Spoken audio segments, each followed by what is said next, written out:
It's 3:30 and the crows are cawing this afternoon. So them and myself say greetings to you, earthlings, spirits. I'm so glad you've joined me for this video. So before I began Thothtober, I purchased a copy of the large Thoth, and I was able to do 3 daily draws. Just by the way, I'm petting my kitty down here, so I was able to do 3 daily draws. And the first card that I received was the Prince of Cups. The second card I received was Adjustment, and the third card I received was the Five of Wands, Strife. So I decided that I would record my thoughts on each of the cards throughout the month, one before. Please tell me you heard that. One before, one in the middle, and one like the middle, and one at the end. So this video is a compilation of those musings. I decided to put it in one video so that the process could be witnessed in progression and sort of contextualize each one of them. So if a chill, slow reflection on those 3 cards fits your vibe for this moment, you're going to enjoy this video. So yeah, let's get started with the Prince of Cups, which I filmed at the park by the water. So let's go.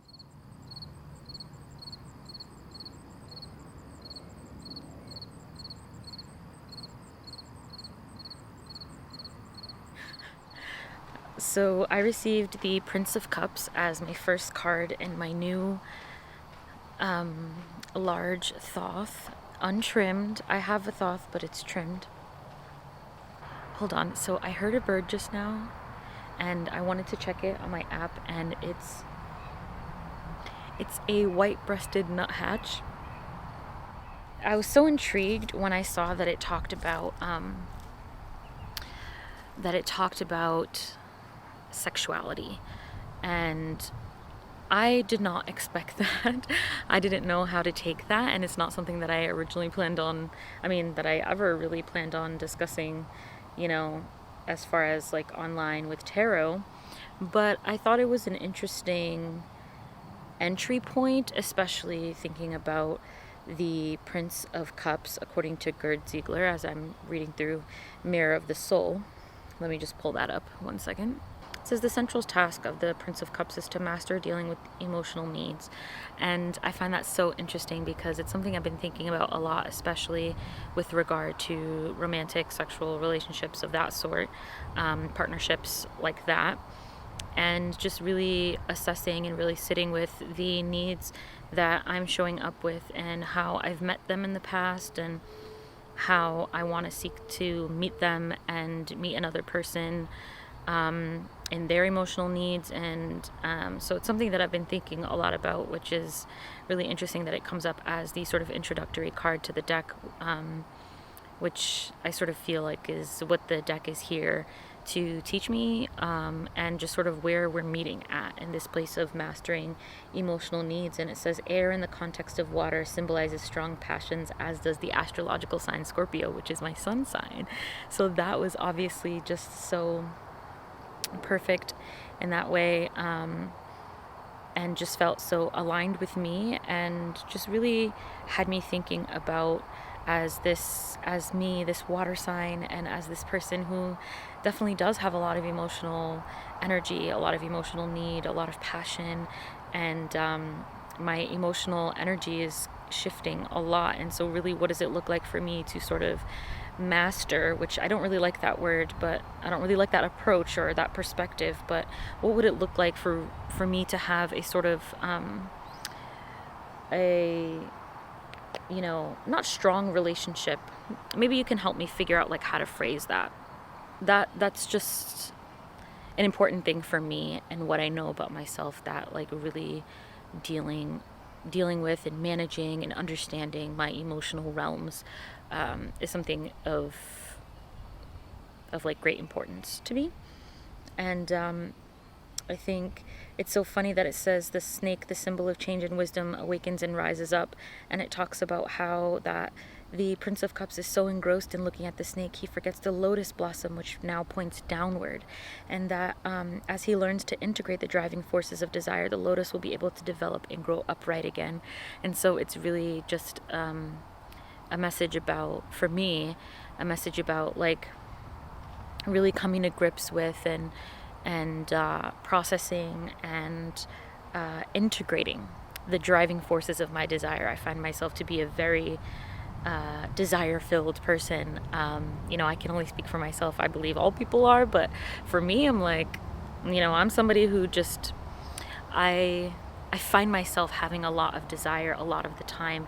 And my birth cards are the Lovers and the Devil. That's my birth card pair, so I feel like it matches up really well. Give me 1 second, we have somebody walking by. I'm just gonna finish the video here by the water. I don't know if you can see, and by the grasses next to me. What was the last thing I wanted to say? It says spend some time each day visualizing yourself, your desires, without getting lost in them. And it's so interesting. I was born under the decan of the Seven of Cups, and so I find myself often getting lost in my desires and not really finding myself sometimes implementing them, or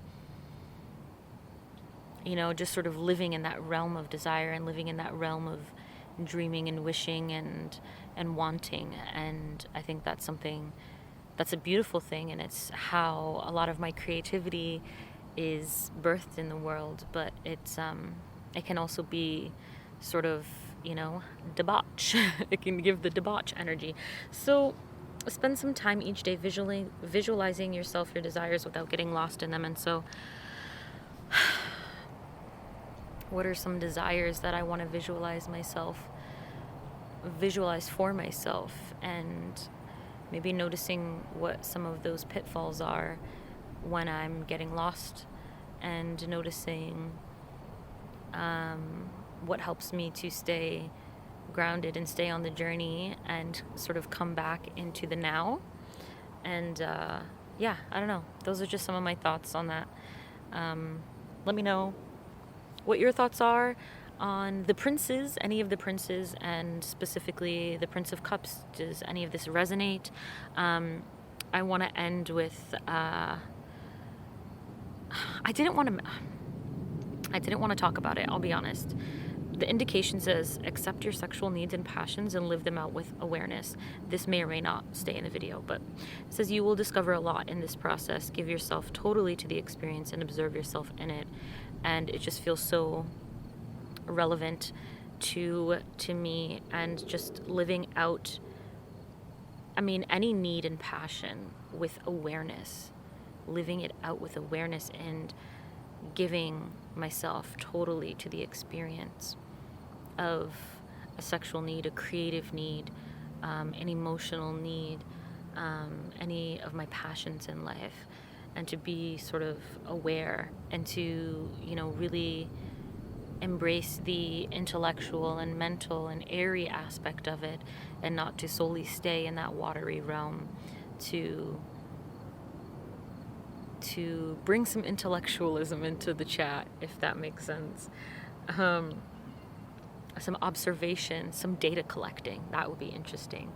How can I collect data when it comes to how I process and deal with my passions, and how I process and how I live out my needs? That's definitely something to think about. And maybe I need to come up with something. But maybe that's I don't know if I have enough time and energy right now for that, but as all things, they will bubble up in my consciousness and transform as they go. But I definitely will be observing as I move forward how these things transpire as far as my emotional realm, and not getting lost in desire, and observing myself when it comes to my needs and my passions. So that's all I got. Let me know your thoughts. Thanks for watching. Bye. Greetings, friends. I come to you on a Wednesday night 10:48 p.m. to discuss adjustment.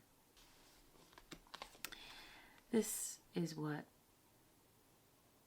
today is about. And the sentence in the book that stuck out to me is, "This card is a summons to avoid all extremes in your daily life." And to film a video at approximately 11 p.m. seems like quite an extreme. What's even more extreme is that they are doing construction or some sort of thing on my street right now. Yes, right now, on a Wednesday night at approximately 11 p.m. And they are making quite, I was going to say racket. It's loud. It's loud. And as I got ready to film, as I was pretty much ready to go, the sound went from like sort of like a humming in the background to, quite a lot of like beep, beep, beep, that kind of thing. And like the sound of heavy machinery just like moving. And all I can think about, a part of this card that I never noticed before, is the fact that she is standing, it says, "A young woman holds the great magic sword between her legs and balances on her toes. Looking carefully, you will see that she is actually balancing only on the tip of the sword. Only absolute concentration and stillness, which come from finding one's inner center, will allow this condition of equilibrium to take place." The funny part is they haven't beeped once since I started recording, so I guess they sensed my concentration and stillness and decided to respect it. I feel ridiculous right now. But I wanted to talk, one thing that I wanted to say about adjustment is that I've been sitting with it quite a lot because it is the card of the year next year. If you add, 2024, 2 plus 2 plus 4 is 8. And in the Thoth, that is adjustment. And I don't know what it is about this card, but it's the equilibrium of it. It's the equalness on both sides. It's the calm of the blue and the green, which those colors just are so magical together. They're the colors of our planet. And I just find them to be very centering colors, especially when put together. Separately, they evoke their own, feelings and vibes, but when you put them together, they feel very relaxing. They do evoke a sense of stillness for me. And with the alpha and omega on the scales, I don't know. As someone who was part of Greek life briefly during college, and who also was part of organized religion, Christianity, Alpha and Omega have a lot of interesting meaning for me, which I might want to go into. I was thinking that I wanted to do a little bit of a reading, and maybe that's a point to get into Alpha and Omega, the beginning and the end, and holding them together and being in the center, being centered. It feels related to a sense of time that I've been thinking a lot about, specifically with reading A Walk Through the Forest of Souls by Rachel Pollack, and also just expanding my own thoughts. Yes, I was writing about this recently in regards to the Six of Cups in the Spirit Keeper's Tarot for the Memory Keeper, and this sense of past, present, future, and really not looking at time as something linear, but as something a lot more complex and a lot more interesting than that, and thinking about these different versions of myself meeting and how they would interact with each other. So I sort of grabbed one memory and grabbed another memory and thought about what if those memories interacted. And am I at the center of that? They're both in the past, but one thing that Rachel Pollack talks about is considering whether the future caused the past or caused the present, as opposed to the past causing the future. And this is what I'm thinking about with this Alpha and Omega and the sword and, this figure at the center. All the circles feel really good because I tend to also think about time and most things as a circle, especially with considering when we look at the universe, there's a lot of celestial bodies that are globose, and the circle is a very potent, extremely, extremely potent spiritual thing that I contemplate quite often. And so I think that's why the past, present, future reading never really appealed to me. And I think I'm just sort of saying that out loud. I think I always knew that I just knew it didn't appeal to me. So I don't often use it. But it's because I don't really view time that way. And so it's really not a useful reading for me. I don't know what I would get out of it. I think that's really what I come to. Every time I lay a past, present, future, I'm like, okay, so what? Okay, like I could have done that without the cards. And I don't feel like the cards have given me anything to like do with that information. I mean, you don't have to do something with a reading, right? But like still, I don't know. But one thing, I did want to do like some sort of reading, and the cards that I thought that I would bust out for this was my Triomphe. I haven't worked with my blue, paradoxical blue, in a minute. So I wanted to just pull them out. I love it. It always makes me think of water, and the colors are so perfect for this for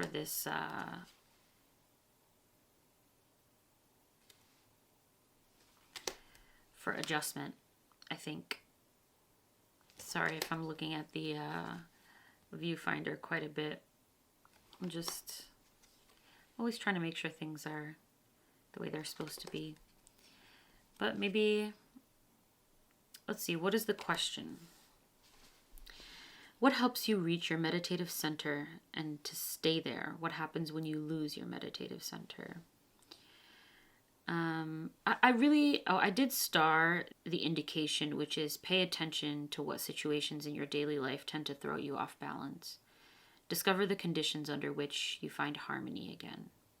Carry this quality with you more and more as you move through your daily activities.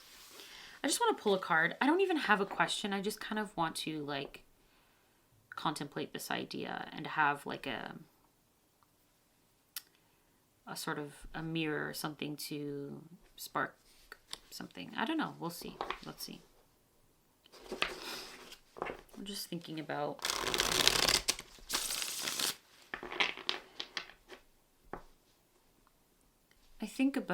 that idea of these two moments in my life, these two memories coming together and sort of like touching is how I thought of it. Like I thought of them as these like little bubbles. And the Heindel has a lot of bubbles, and we have the bubbles in this image. They're not bubbles, but we can call them bubbles. I thought of them as little like time bubbles, little memory bubbles. And what would happen if they touched? Like, would it like spark something? How would it feel? I don't know. The reason why I do that exercise is to find harmony, to heal, to work through all of the feelings that these memories bring up, and to work with memory in a new way, not so much in a linear way, in a more creative and active way, and to try different ways to play with memory. And it was really healing. It did bring a feeling of integration for me. And so these are all the words and thoughts that are coming up Oh, yes, I was saying before that it's the card of the year along with strength in the RWS. So I've been sort of going back and forth, and I definitely plan to make a video on the card of the year, going between strength and adjustment, depending on which system you feel more drawn to, which order of the majors you feel most aligned with. Even though I learned on the RWS, I absolutely feel more drawn to justice at the 8 position.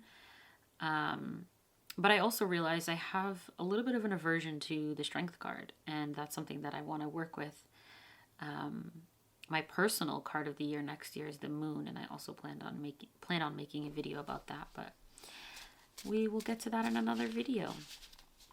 I thought that in all this time of rambling that I would come up with a question or a prompt for this card, but I think I just want to think about harmony, think about centering, think about emotion. Like, what does being in harmony like actually feel like?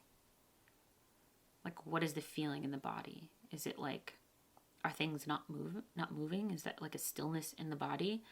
Or is it a different sort of movement than others? Because, things are always moving inside of us. There is no stillness other than in death, and even then, the stages of death come with their own movement, their own flow. But I digress once again. I don't know. Let's see. What does the deck have to say? I always like to show first. Ooh. So we have the 7. 7 of Swords.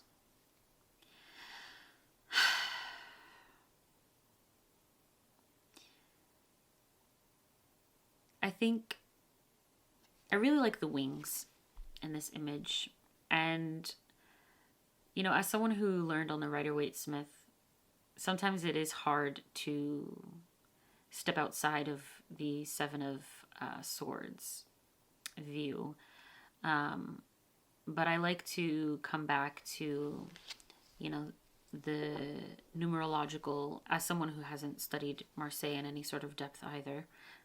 I like to come back to a numerological view of the number 7 and think about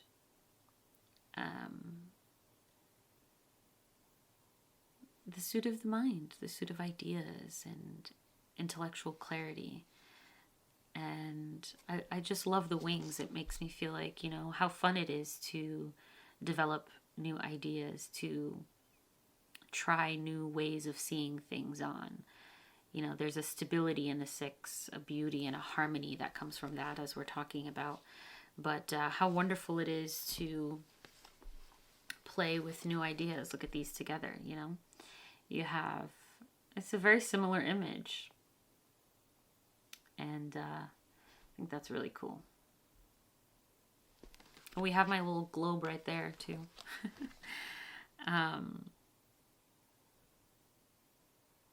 But yeah, how fun it is to play with these ideas, to develop them, see how they change our minds, see how they introduce.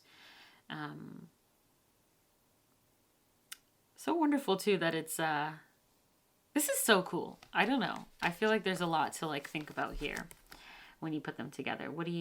I'm so curious, if, how would you read these together? But for me, I think about how new ideas can bring us to new places. And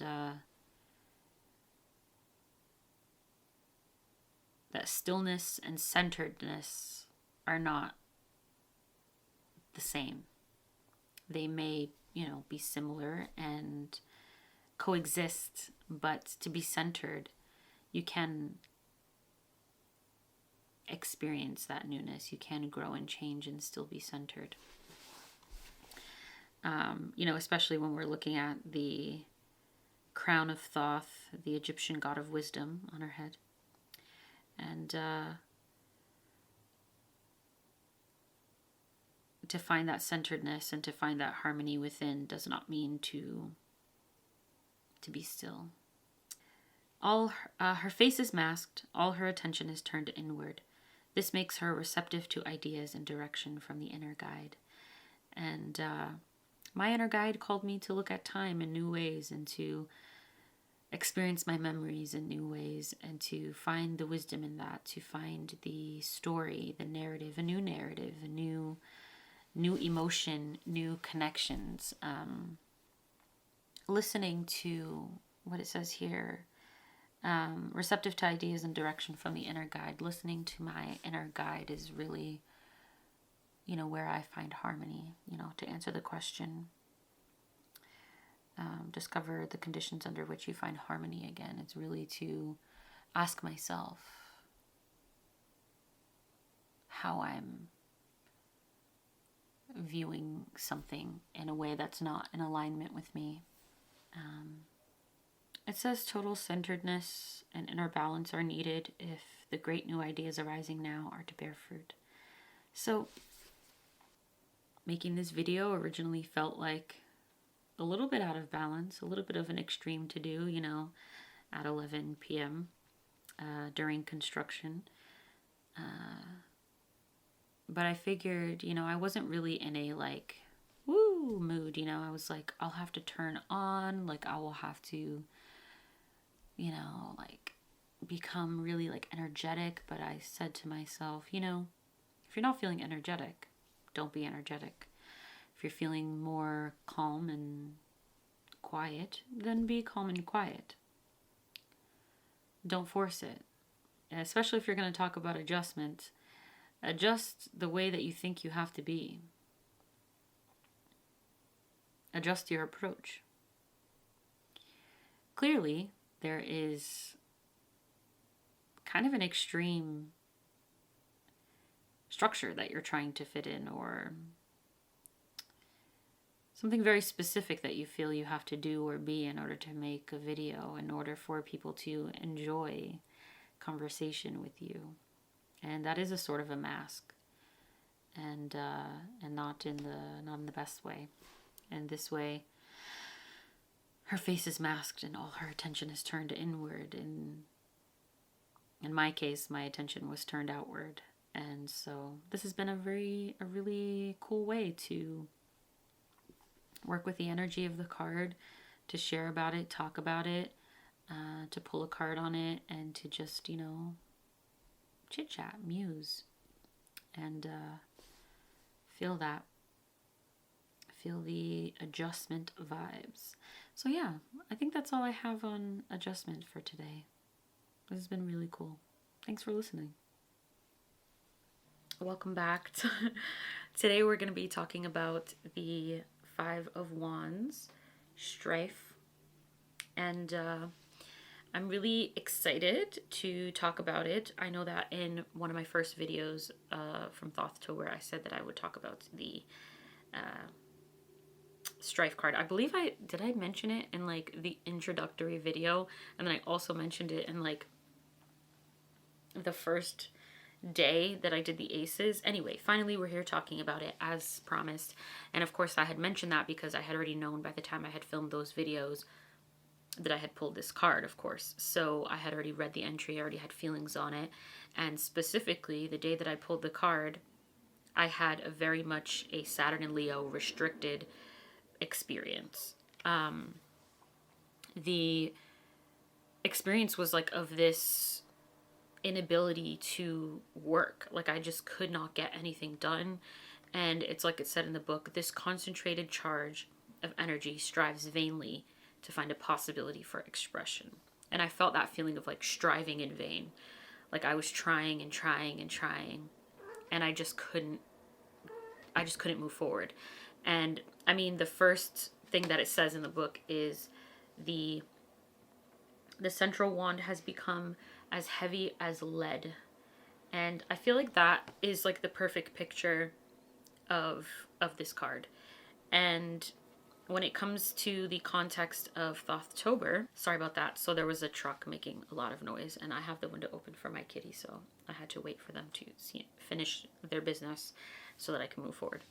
But yeah, in the context of thothtober, this card sort of haunted me because I just fell off the schedule so hard in the majors week, and I was just trying so hard to get back on track, to like get back into my plan, you know? And it just was not working out. It wasn't working, and it wasn't working, and it wasn't working. And what it says in the book, where it says life becomes a burden, and the tiny wings at the bottom, continue to struggle, attempting to lift the leaden weight. The leaden weight. The central wand has become as heavy as lead. This plan that I put together, this restriction, this 31-day plan, just brought me down. You know, like I was my wings, I was just fluttering in vain. And yeah, it was really hard, like, on me mentally, of just like, oh, you know, like, I put this video out, I said I would do it, and like if I don't do it, then, you know, like I set this expectation for the people following me who are excited for me, and you know how I just, yeah, you know, I got into my own head about it, and then that didn't help, obviously. And I feel like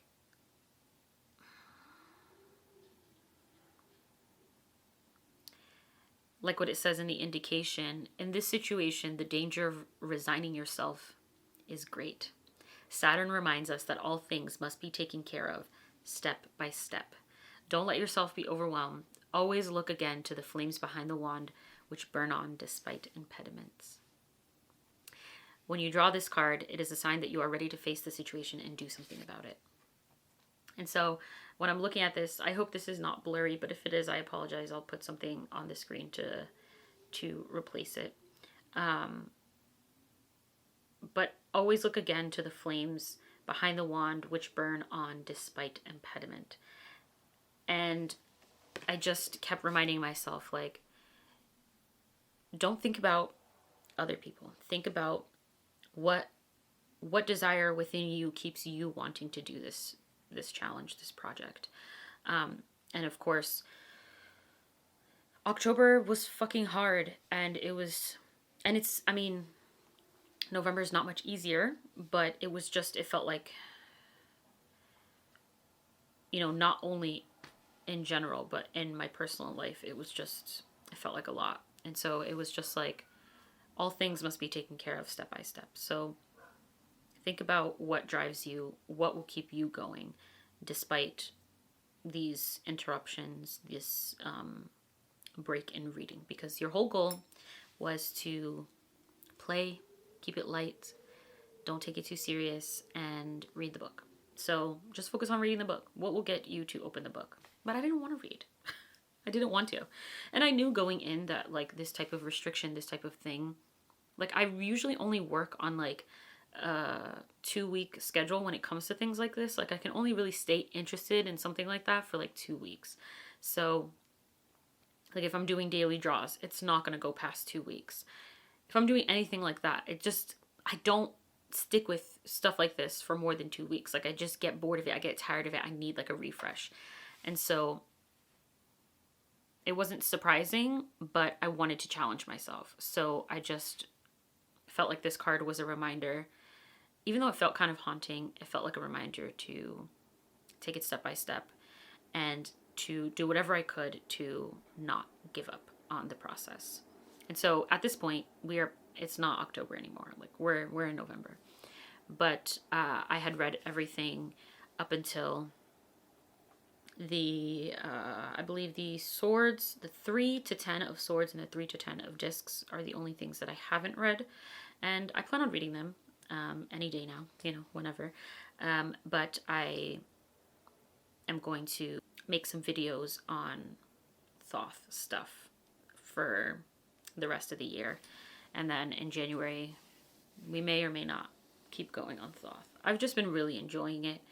And I want to like dig in more specifically. And I think that that was also the hard part, was feeling like I couldn't really get into anything because I had to like keep going. But I wanted to dig in. Like when I saw a card, let me just pull like a random card out. Maybe not this one. The Emperor, right? But no, but yeah, right? Like they all have what's going on their clothes. They have these like lines. They have the animals, which I'm going to be making a video. I don't know if it's going to come out before this one or after this one, but I'm making a video on all the animals in the majors, and I wanted to dig in so bad, but like I had to keep reading, and I wanted to finish by the end of October so that way I could move forward.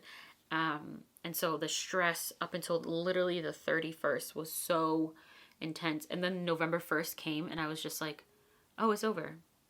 I either did it or I didn't. And now I can sort of finish it without the pressure. So it was kind of an interesting like switch that it just was like complete 180 on November 1st. I was like, it's over. I didn't finish. But now I can. Because I don't have the pressure of like, you have to read all of these pages. You're 50 pages behind, you know, or whatever it might be. And yeah. So I don't know. I also wanted to talk about the Five of Wands in the context of the Rider-Waite-Smith as well. I tend to read this card in terms of competition or conflict. And you know, just because there's more people here, I tend to think of it as an interpersonal thing, obviously, you know, looking based on the picture.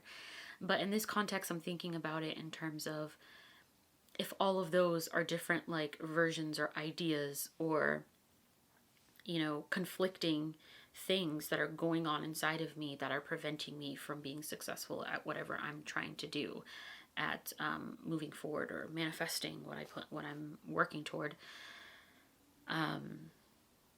If all of those are different versions or ideas of myself, what is causing them to be in conflict with each other? What is causing them to sort of have competing ideologies?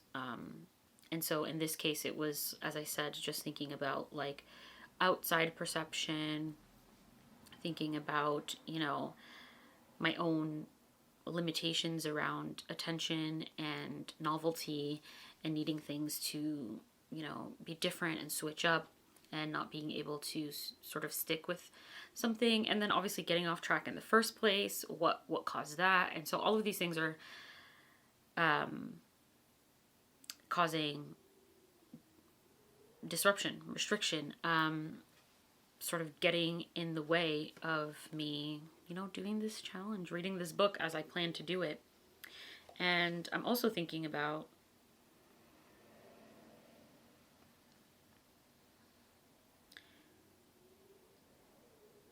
how the difference between this being like a very contentious image, and, or I should say, the difference in a lot of times is about the mindset, whether it's something that causes you great stress, or if it's something that is simply like a this too shall pass and we just have to like figure it out and move forward.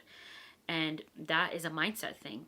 And so when I'm thinking about what it's talking about in Mirror of the Soul, what Gerd Ziegler is saying is that all things must be taken care of step by step. You're ready to face the situation and do something about it. And it says the question is, what insurmountable obstacles seem to stand in between you and the realization of your goals? How does the mountain of duties and tasks which stand before you look right now? And that's everything, isn't it? It's like, what insurmountable obstacles seem to stand in the way? So what is the situation seeming to look like? When you look at all these things you have to do, when you look at all these pages you haven't read, or all the days that you're behind, or all the people looking at you, you know, like all of these things. Yeah, what does it look like? And how can you reframe the way that you see that? How can you take it step by step? How can you look again at the situation from a different perspective? Like it says to look at the flames, or you know, just be aware of how your perspective is affecting the burden, the nature of the burden, you know, that it looks like a burden because of how you're seeing it, because it seems to be really bad, you know? And how that strife maybe not be external is really internal.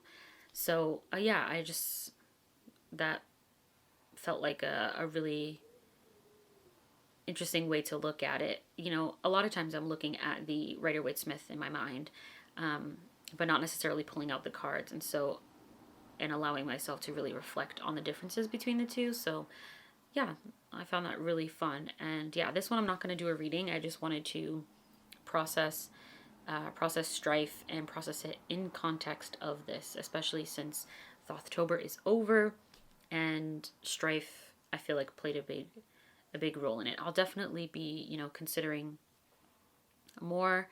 Oh yeah, I was gonna say too, like, with this could just be, you know, friendly competition, just playing around, just having a good time. And that's what I said I wanted to do, right? But then somehow it turned into this like really big issue and conflict and difficulty, you know, when it was never that deep.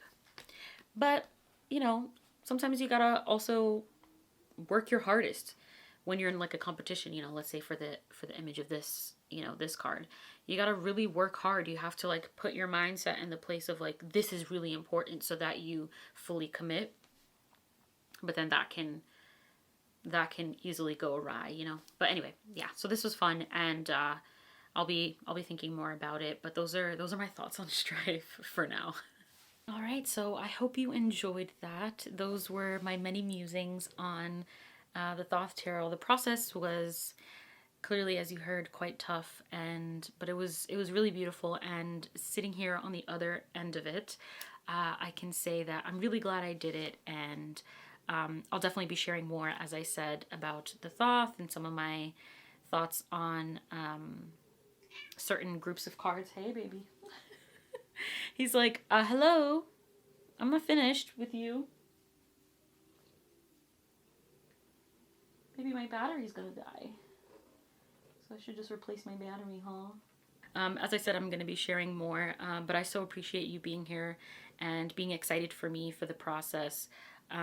Overall, I'm really glad I did this process. I feel like it was really helpful for me to really get to know myself, and as difficult as it was, or that it got at some points, I learned so much, and I found, you know, just as I suspected, that the Thoth Tarot is really aligned with the way that I see tarot and a lot of the ways that I like to go about my spiritual processing and journey and learning and growing and all of these things. Like, the ways that I investigate feel very compatible with the structure of the Thoth and the symbolism and, you know, all of that. I'm so excited to continue to learn more. If you enjoyed this video, please give it a like and subscribe.